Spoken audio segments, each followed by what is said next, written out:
Question है आपका, दिव्या और दक्ष की औसत आयु 22 वर्ष है। यदि सुरभि की आयु को भी उम्र में जोड़ दिया जाए तो सभी का औसत आयु 28 वर्ष हो जाती है।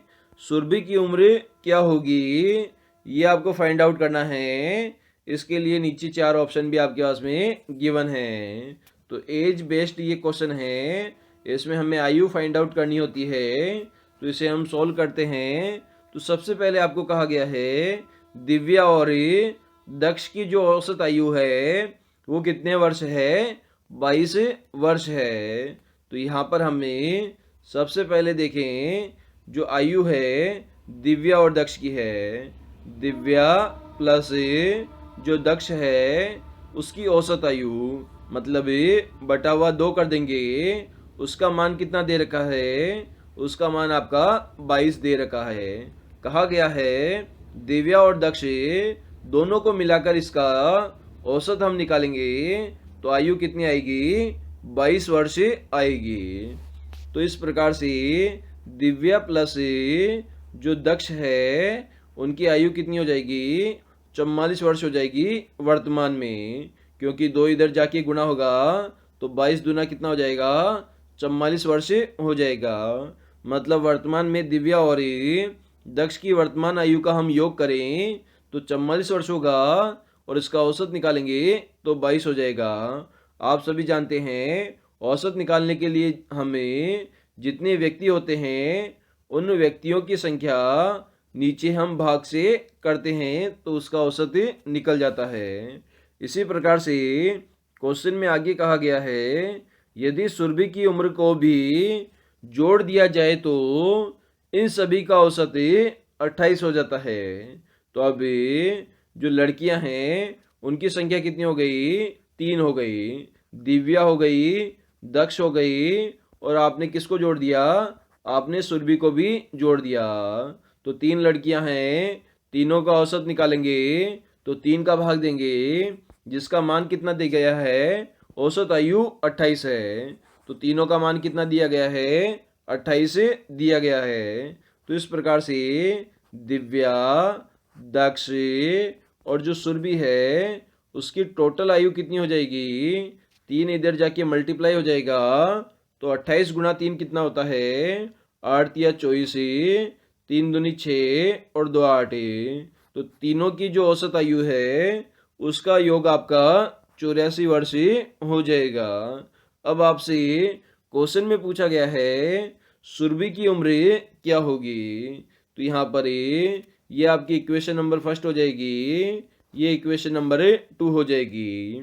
तो दिव्या और दक्ष की आयु आपके पास में 44 है तो दिव्या और दक्ष की जगह क्या लिख देंगे, 44 लिख देंगे।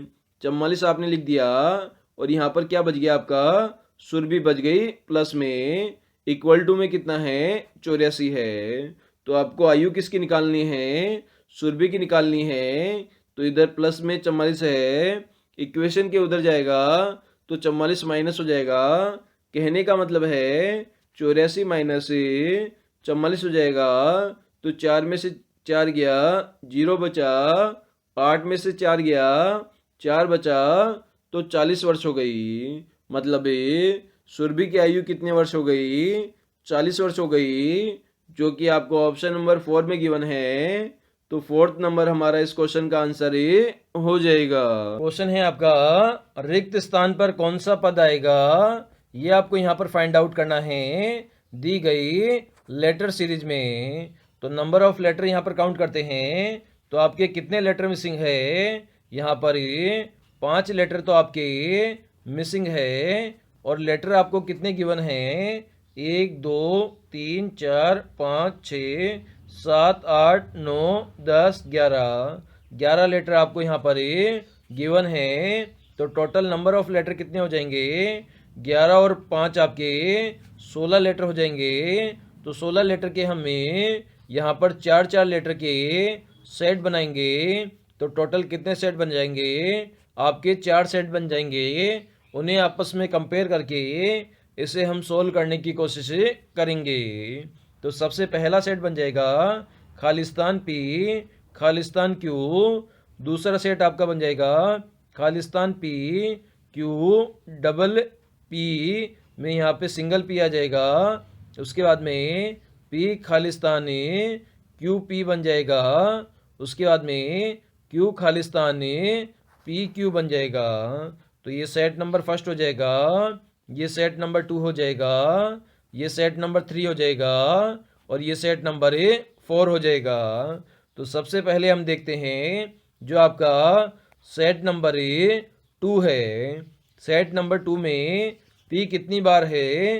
पी आपका 2 टाइम्स है। सेट नंबर 2 में पी कितनी बार है? 2 बार है। इसी प्रकार से सेट नंबर 3 को हम देखते हैं। तो सेट नंबर 3 में भी पी कितनी बार लिखा गया है? 2 बार लिखा गया है। इसी प्रकार से सेट नंबर 4 को हम देखते हैं। तो सेट नंबर जो 4 है उसमें क्यू कितनी बार लिखा गया है? इसमें 2 बार लिखा गया है। तो कहने का मतलब है प्रत्येक सेट में आपका 2 बार तो पी आएगा और 2 बार क्यू आएगा। तो 2 बार पी हमें भरना है और 2 बार क्यू भरना है। तो सेट नंबर 2 को हम देखते हैं। तो यहाँ पर 2 बार पी तो भरा हुआ है, तो यहाँ पर भरना क्या बाकी है? क्यू यहाँ पर भरना बाकी है। इसी प्रकार सेट नंबर 3 में 2 बार पी भरा हुआ है, तो यहाँ पर क्या भर देंगे? यहाँ पर क्यू भर देंगे। इसी प्रकार सेट नंबर 4 में 2 बार आपका क्यू भरा हुआ है, तो 2 बार क्या भर देंगे? पी भर देंगे। तो आपका यहाँ पर सेट नंबर 2, 3 और 4 यहाँ पर कंप्लीट हो चुका है। आपका यहाँ पर जो सेट नंबर फर्स्ट है वो आपका पेंडिंग है, तो उसे भी हम भरेंगे। कैसे भरेंगे?